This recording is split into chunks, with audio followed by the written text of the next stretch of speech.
안녕하세요. 데일리 미라클입니다. 반갑습니다. 누구나 탄력 있고 팽팽한 피부, 그리고 굉장히 젊게 나이 들어가고 싶잖아요. 피부 노화에 진짜 좋은 거 요거 꼭 드셔야 되는데요. 우리가 콜라겐, 엘라스틴, 코엔자임 Q10, 히알루론산, 오메가3, 오메가6, 오메가9, 도대체 너무너무 많아서 딱 하나를 꼽을 수가 없는데, 저는 이 피부 노화에 이게 진짜 중요하다고 생각을 합니다.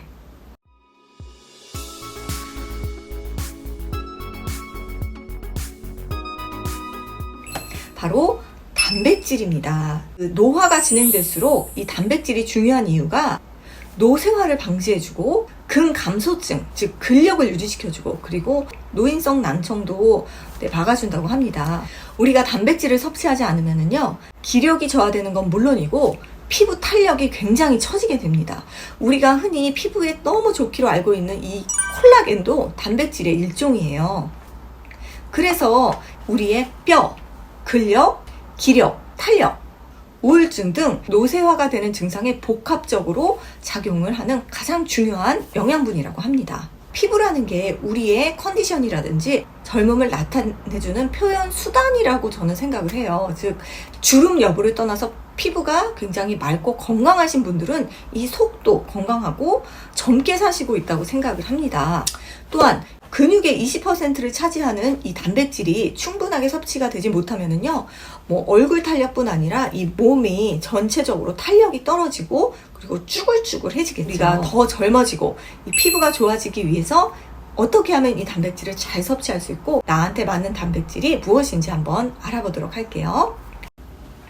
먼저 이 단백질은요, 나이가 들수록 30%를 더 섭취를 해야 된다고 합니다. 일반 성인의 경우 체중 1kg당 0.9g의 단백질이 필요한데요. 우리가 나이가 들면은 근육 생성 효율과 그 흡수율이 떨어지기 때문에 적어도 30% 이상을 조금씩 늘려서 섭취를 하시는 게 좋습니다. 중요한 이유는 1kg당 1.0에서 1.5g 정도의 단백질이 필요한 거예요. 체중 60kg 기준으로 했을 때 하루 섭취량이 60에서 90g 정도를 이제 섭취를 하시면 되는데, 또 중요한 게 있어요. 야채가 좋다 해서 풀만 드시다가 일주일에 한 번 몰아서 소고기 뷔페를 간다든지 샤브샤브를 드시러 간다든지, 그래서 왕창 흡수해야지 이렇게 생각하시는 분들도 아마 계실 텐데요. 그러시면 안 돼요.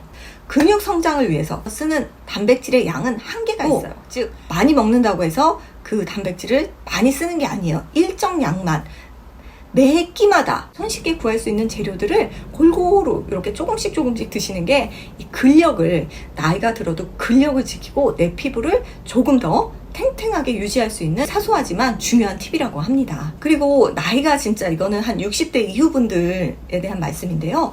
단백질 보충제를 조금 섭취하시는 게 좋다고 해요. 매 끼니마다 그렇게 단백질을 챙겨 먹기가 조금 귀찮고요. 그리고 연세가 더 드시면 흡수율이 더 떨어지게 되거든요. 끼니를 잘 드시면서 단백질 보충제를 조금 이렇게 여유로 섭취를 하시는 게 더 좋다고 합니다. 약사분들이라든지 의사분들도 이런 방법을 추천하고 계시더라고요.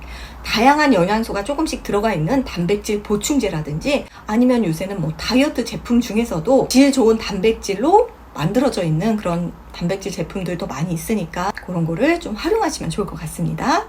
그리고 세 번째, 생물가가 좋은 단백질을 드시는 게 좋습니다. 생물가란 간단하게 말씀드리면 우리 몸 안에서의 효율성이라고 보시면 되는데요. 섭취한 단백질이 유지, 성장에 사용되는 비율을 나타내는 말이라고 합니다. 생물가가 높을수록 적은 양을 섭취해도 이 몸 안에서 잘 활용이 되는 거죠.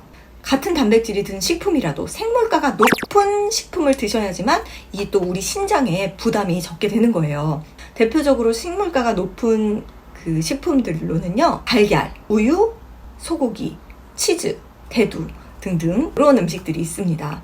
특히 대두는 그 여성 호르몬 성분과 비슷한 에스트로겐이 들어있기 때문에 또 갱년기 여성들에게는 콩, 두부가 굉장히 좋죠.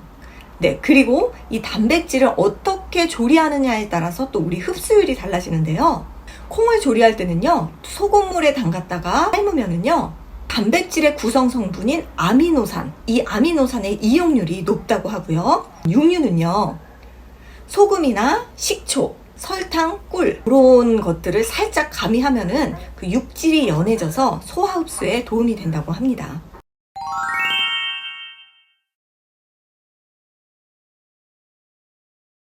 요 단백질 식품이 어떻게 생산되었는지 그런 것도 한번 따져보시는 게 좋은데요. 비료라든지 농약, 가공 보조제, 위생적으로 되어졌는지 이런 거를 조금 꼼꼼하게 살펴보시는 게 좋습니다.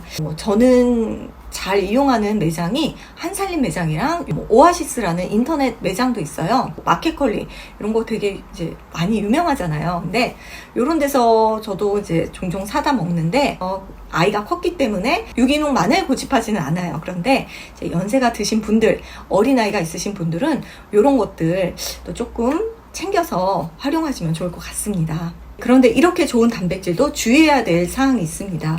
지나친 단백질 섭취는요, 신장에 부담을 주어서 만성 신부전증이 있으신 분들은 아무래도 신장에 안 좋겠고요. 그리고 평범한 사람이라도 단백질을 평소보다 조금 많이 섭취하게 되면 가스가 많이 배출이 되고 또 간혹은 냄새도 좀 날 수가 있어요.